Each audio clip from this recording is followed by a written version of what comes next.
I got the poster. Okay, well, should we put it up? I'll put it up behind us. Yesterday, I went and saw The Invite.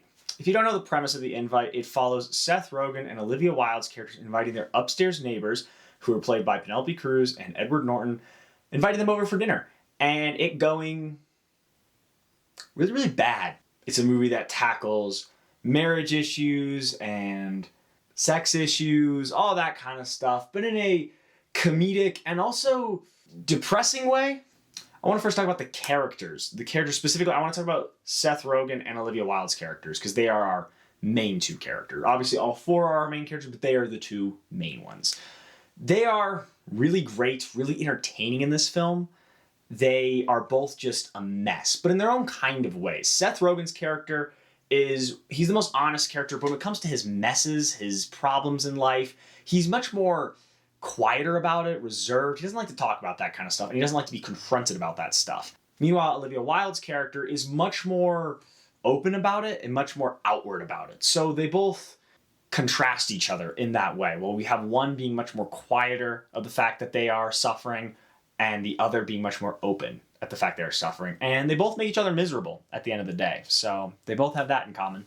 I want to compliment Penelope Cruz and Edward Norton's characters, as throughout it, they're this like really great couple. They seem really awesome and everything. They're like this perfect couple, but they don't like romanticize it as like they never fight, because that's not what a real couple is. That's not a healthy couple either.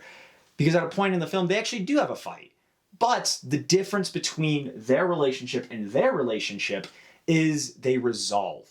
They fight briefly, they yell at each other for a second, and then Penelope Cruz and Edward Norton say their apologies and take responsibility for their actions, unlike Seth Rogen and Olivia Wilde's characters, who just bicker at each other, blame each other for the problem, and then storm off without resolving in any way.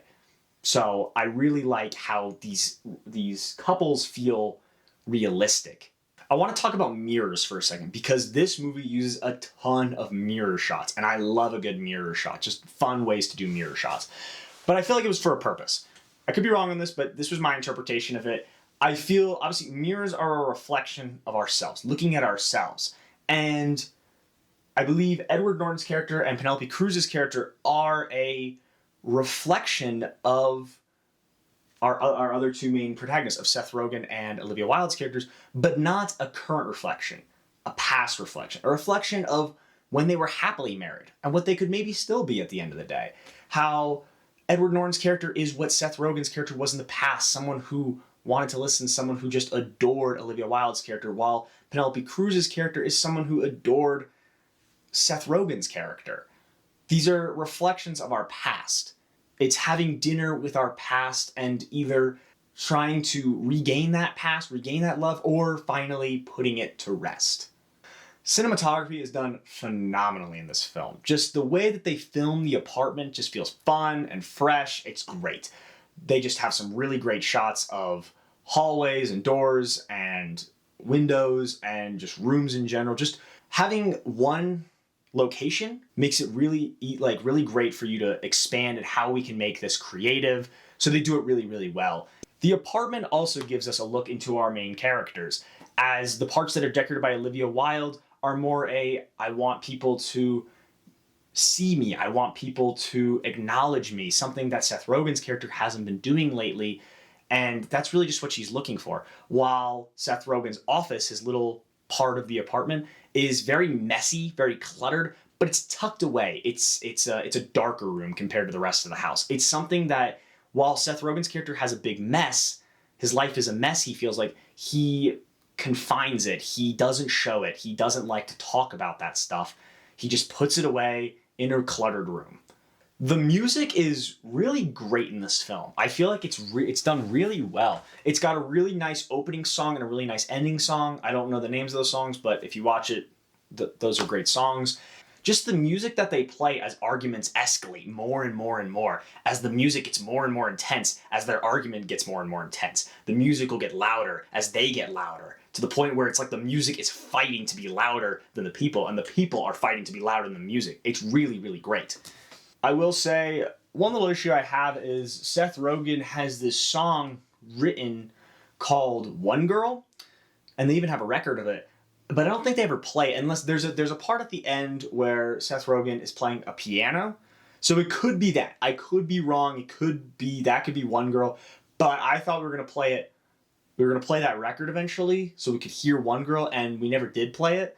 So maybe they played it at the end, but I thought we were gonna throw the record on and we'd actually like listen to it and be a really nice moment. So that was a critique. I really wanted to hear that song, and it just never got played. Obviously, I was fine with Seth Rogen being like, we're not going to play it, but I thought like as a resolution at the very end, he was going to finally play it. But instead, they did a really nice resolution with him instead of him and his wife playing the piano together, which I thought was very nice. The dialogue is great in this film. It's one of the best parts of the film, in my opinion. It's witty, it's funny, it's fast-paced, it's deeply sad at some parts. It feels like a real argument. It's just talking over the other person, letting words spew out of your mouth, trying to one-up the person in an argument, getting off topic onto things that aren't even relevant to the current situation, but you're just throwing everything that's been making you mad lately at this person. It just really encapsulates what an argument is like. It's really great. It also has those real-life parts in an argument where you'll take a pause, such as Seth Rogen's character will compliment Olivia Wilde's new shirt, or compliment her cooking in some way. It'll take a slight pause where it's a nice little moment, and then they remember something else to fight about and they just go right back to it.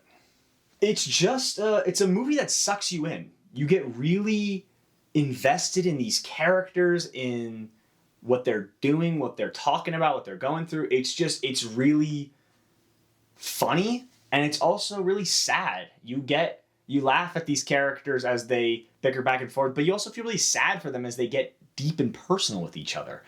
Like, Olivia Wilde has this really great moment at the end, along with Seth Rogen. They both have this great moment where they're just opening up to each other. That's a really great scene, a really personal scene, and I very much like that. Overall, I thought this movie was really great. I highly recommend you go see it, especially to get the full of Edward Norton and Penelope Cruz's characters. Again, there's a whole lot that I'm not telling you here because I don't want to spoil that part.